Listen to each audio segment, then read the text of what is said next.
Good morning, students. I welcome you all to the online classes of SGOI.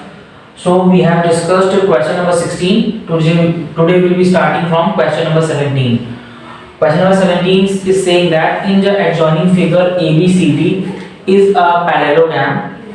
E is the midpoint of AB and CE. ये जो E है ये midpoint है AB का, इसका मतलब AE और EB जो साइड है या लेंथ है वो आपस में इक्वल होगी।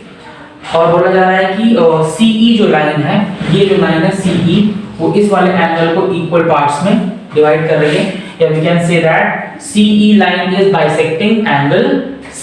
ठीक है, नाउ इट इज सेइंग कि आपको प्रूव करना है कि AE जो है, first of all you have to prove कि जो AE है that is equal to AD। ठीक है, AE is equal to AD, this you have to prove. ठीक है, चलिए, as we know that this is a parallelogram, इसका मतलब है ये साइड और ये साइड आपस में पैरेलल होंगे। ठीक है, more over it is saying कि ये वाला एंगल और ये वाला एंगल भी आपस में इक्वल है।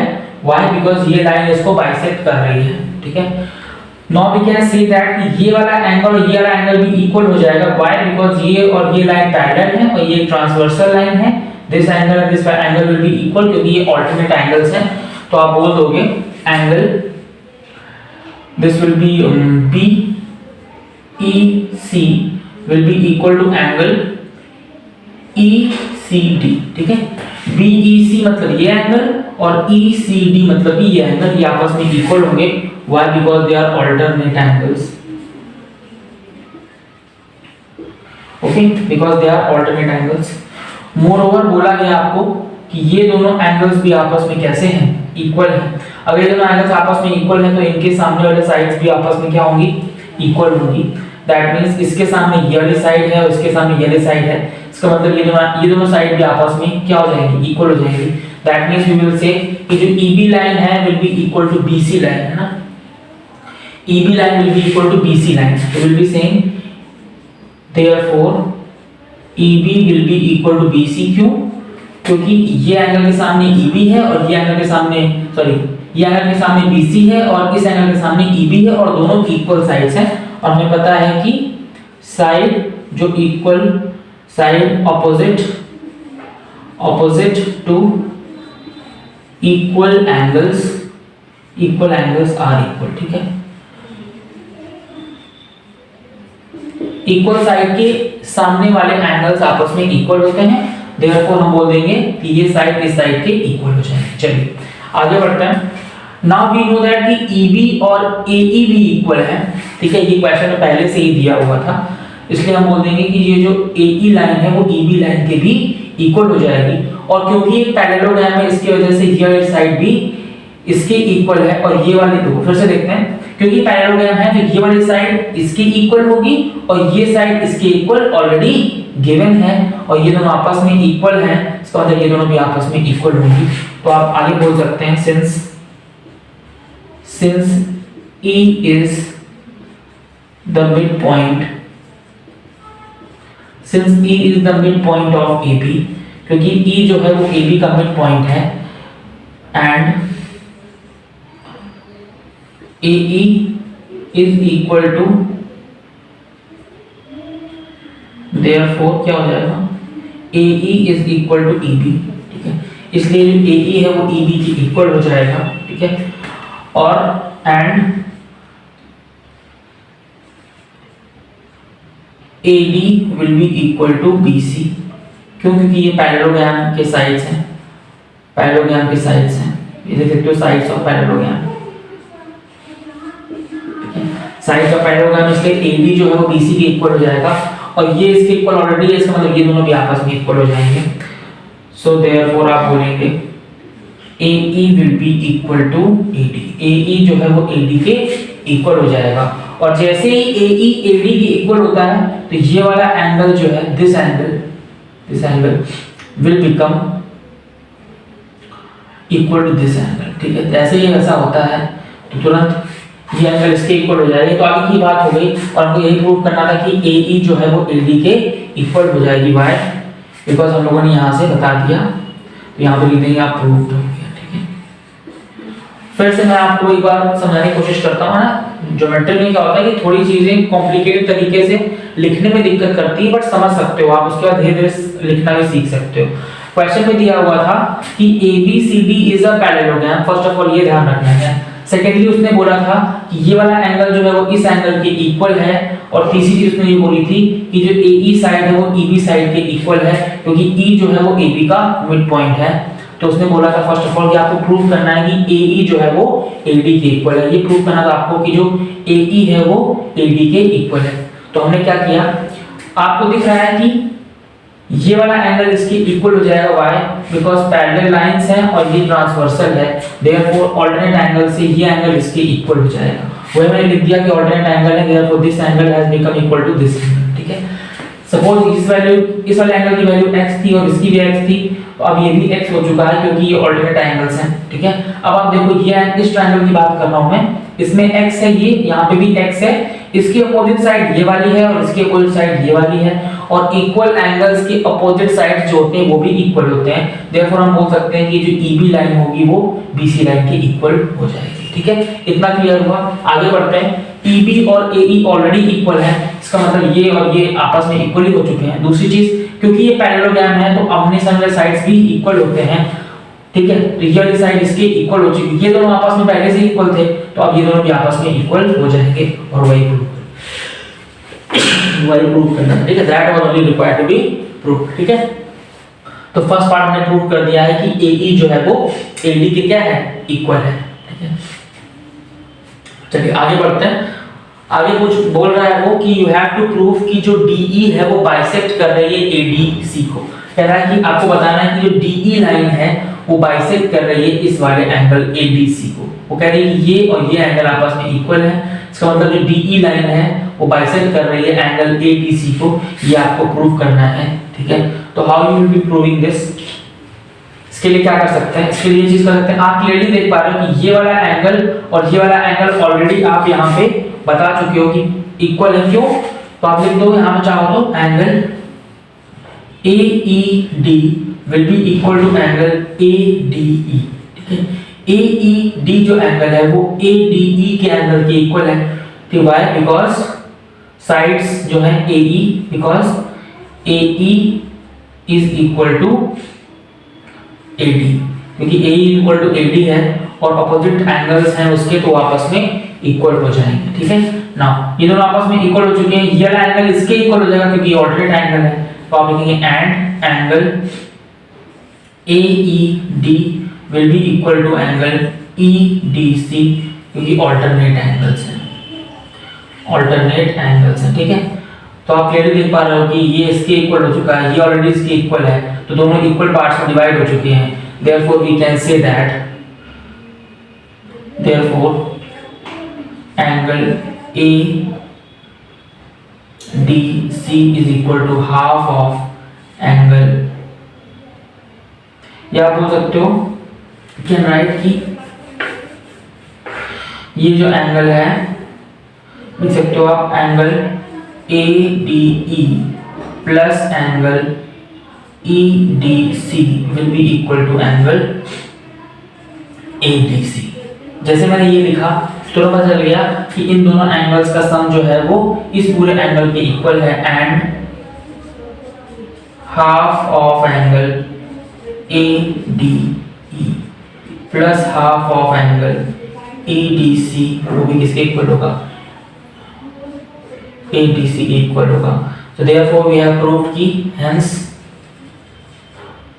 DE bisect एंगल ADC, तो मतलब है कि जो DE लाइन है वो बाइसेक्ट कर रही है एंगल ADC को, ठीक है। फिर से एक्सप्लेन करने की जरूरत ही नहीं है, वैसे भी ये एंगल इसके इक्वल प्रूव हो चुका था, ये एंगल इसका ऑल्टरनेट एंगल है, इसका मतलब ये दोनों एंगल आपस में इक्वल हैं। अगर ये दोनों एंगल आपस में इक्वल है तो बड़ी बात है कि जो DE लाइन है वो इन दोनों एंगल्स को इक्वली डिवाइड कर रही है, वही प्रूव करना था हमको, ठीक है। चलिए आगे बढ़ते हैं। अब प्रूव करना है आपको कि ये जो एंगल है वो 90 डिग्री है। ये कैसे प्रूव करेंगे, थर्ड पार्ट में ये कैसे प्रूव करेंगे। अब आप देखिए ये भी एंगल x हो चुका है, ये भी एंगल x है, तो आपको पता है कि एंगल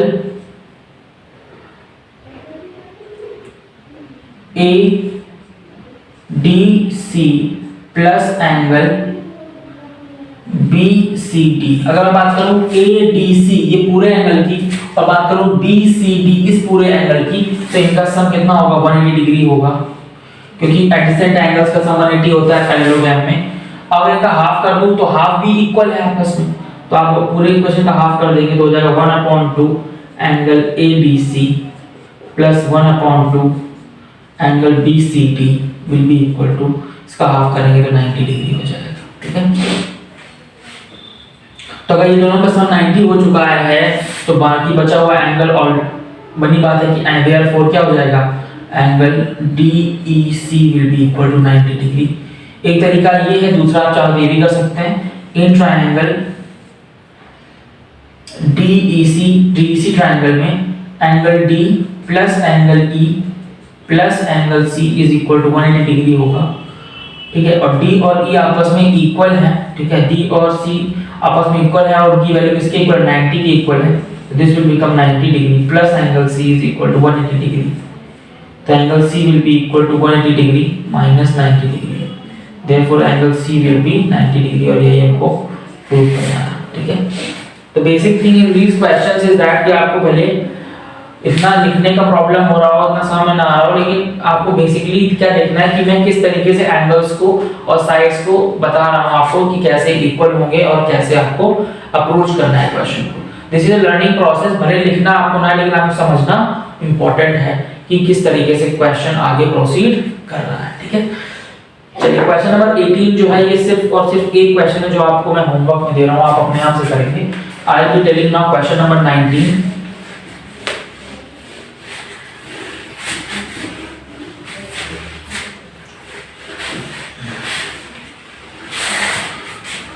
क्वेश्चन नंबर 19 में बोला गया है कि एक फिगर है ABCD और वो पैरेललोग्राम है। फिर से वही बात है, ध्यान से देखेंगे बोर्ड पे।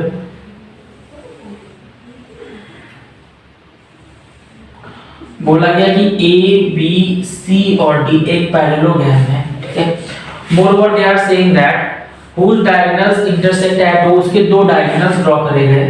First diagonal is this AC line and second diagonal is this BD line, और इसके जो डायगोनल्स है वो एक O पॉइंट पर मीट कर रहे हैं। एक लाइन ड्रॉ करी गई EF, एक लाइन ड्रॉ करी गई कौन सी? EF। One line has been drawn that is named as EF।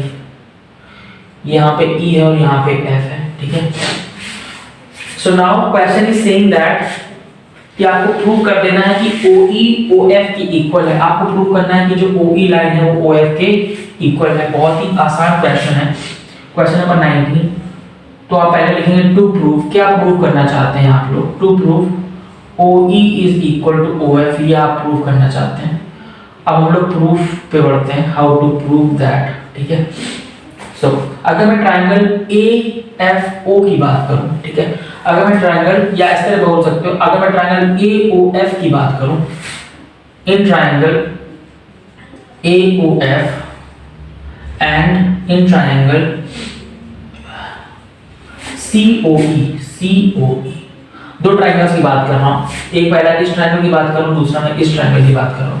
I am talking about the triangle AOF this one and COE second वाला ट्रायंगल। ठीक है, तो आप क्लियरली देख पा रहे होगे कि ये वाला जो एंगल है वो इसके इक्वल हो जाएगा। व्हाई? बिकॉज ये वर्टिकली अपोजिट एंगल्स हैं। तो आप बोल देंगे angle AOF will be equal to angle COE, क्योंकि वो कैसे हैं? वर्टिकली अपोजिट एंगल हैं। They are vertically opposite angles, they are vertically opposite angles. ठीक है, चलिए आगे बढ़ें। तो ये वाला जो एंगल है वो इस वाले एंगल की इक्वल हो जाएगा, क्योंकि ये कैसे एंगल्स हैं? दे आर, वी कैन से कि दे आर ऑल्टरनेट एंगल्स। तो क्लियरली आप बोलोगे angle FAO will be equal to angle ECO, क्योंकि कैसे एंगल्स हैं? Alternate angles, they are alternate angles. ध्यान से देखेंगे, कॉन्ग्रुएंट प्रूव करने की कोशिश कर रहा हूं मैं। दूसरी चीज है कि आप क्लियरली दिख रहा है कि जो AO लाइन है और ये जो CO लाइन है आपस में कैसी होंगी? इक्वल होंगी। AO will be equal to CO, why? Because diagonals जो होते हैं पैरेललोग्राम के वो बाइसेक्ट करते हैं एक दूसरे को, तो ये वाला साइड इसके इक्वल पहले से ही होता है, तो आप बोल देंगे क्यों है इक्वल कि diagonal of parallelogram bisect each other. ठीक है, तो क्लियरली आप देख पा रहे हो कि ट्रायंगल ट्रायंगल कौन कौन से, triangle AOF has become congruent to triangle COE किससे, by ASA angle side angle axiom of congruency। ठीक है, और जैसे ही दो ट्रायंगल क्या प्रूफ होते हैं, कॉन्ग्रुएंट प्रूफ होते हैं, वैसे ही उनके कोरस्पॉन्डिंग पार्ट्स भी आपस में इक्वल या फिर कॉन्ग्रुएंट हो जाते हैं। देयरफॉर जो OF लाइन है वो OE लाइन के क्या है, कोरस्पॉन्डिंग है, तो वो भी आपस में इक्वल हो जाएंगी। तो आप बोल देंगे therefore OE line will be equal to OF line, किस क्यों, बाय CP CTC। ठीक है, हम दोनों ट्रायंगल्स को ऊपर कॉन्ग्रुएंट प्रूव कर चुके हैं, तो उनकी कोरस्पॉन्डिंग पार्ट्स भी आपस में इक्वल होंगे, और जो OF लाइन है वो OE लाइन की कोरस्पॉन्डिंग है। ठीक है, आप देख ही पा रहे हो कि जो OF लाइन है वो OE लाइन की कोरस्पॉन्डिंग ऑलरेडी है, therefore OE will be equal to OF by CP CTC। ठीक है, सो आई होप कि आपको ये क्वेश्चन नंबर 19 भी क्लियर है। ठीक है, चलिए let's move further to question number 20 quickly.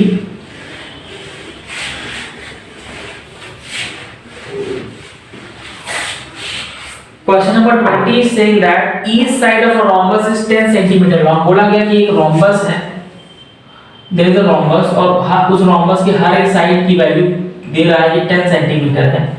Suppose ABCD is a rhombus and they are saying कि हर एक साइड की जो वैल्यू है that is 10 सेंटीमीटर्स। ओके, बोला गया कि one of its diagonal measures 16 centimetre. बोला गया कि एक डायगोनल जो इसकी है वो 16 सेंटीमीटर की है, दूसरी को डॉट बना दे रहा हूं मैं, एक डायगोनल 16 सेंटीमीटर की है। ठीक है, अगर 16 है तो तुम्हें पता है रोम्बस की डायगोनल्स भी आपस में एक दूसरे को बाइसेक्ट करती हैं। देखो अगर ये डायगोनल की लेंथ पूरी 16 है तो ये पार्ट 8 सेंटीमीटर हो जाएगा और ये वाला पार्ट भी 8 सेंटीमीटर होगा। अगर ये पॉइंट और ये बात क्लियर होगी नहीं आपको? ठीक है, ये पार्ट 8 सेंटीमीटर होगा और ये वाला पार्ट भी 8 सेंटीमीटर हो जाएगा। व्हाई? बिकॉज़ डायगोनल्स जो होते हैं रोम्बस के वो एक दूसरे को बाइसेक्ट करते हैं। ठीक है, तो क्वेश्चन इज सेम कि आपको दूसरे डायगोनल का लेंथ फाइंड करना है, इस वाले डायगोनल का पूरा लेंथ फाइंड करना है। ठीक है, तो हम लोग मान लेते हैं क्वेश्चन नंबर 20 है ये, हम लोग मान लेते हैं let the length of other diagonal is equal to 2x। 2x क्यों ले रहे हैं? क्योंकि हमें पता है कि ये डायगोनल भी दो पार्ट में इक्वली डिवाइड होगी, तो मैं इसको x पार्ट कर दे रहा हूं, उसको x पार्ट, तो पूरे की 2x हो जाएगी। ठीक है, हमें पता है कि जो रोम्बस होगा उसके डायगोनल्स 90 डिग्री पे मीट करते हैं, यहां भी 90, यहां भी 90, हर जगह 90 होगा। तो अगर मैं बात करूं इन ट्रायंगल, तो ये भी 10 सेंटीमीटर, सारे 10 सेंटीमीटर हैं क्योंकि रोम्बस के सारे साइड्स क्या होते हैं? इक्वल होते हैं, है ना। चलिए, तो मैं बात करूं अगर इन ट्रायंगल AOB, अगर मैं ट्रायंगल AOB की बात करूं इस वाले की, तो यहाँ पे 90 डिग्री इसके सामने 10 है और ये 8 है, तो आप क्लियरली बोल सकते हो कि यहाँ पे हम पाइथागोरस थ्योरम अप्लाई कर सकते हैं। तो हम लोग पाइथागोरस थ्योरम अप्लाई करेंगे और लिखेंगे बाय पाइथागोरस थ्योरम। अगर थ्योरम क्या कहती है कि जो हाइपोटेनस का स्क्वायर होता है, मतलब 10 का square will be equal to 8 का स्क्वायर प्लस x का स्क्वायर।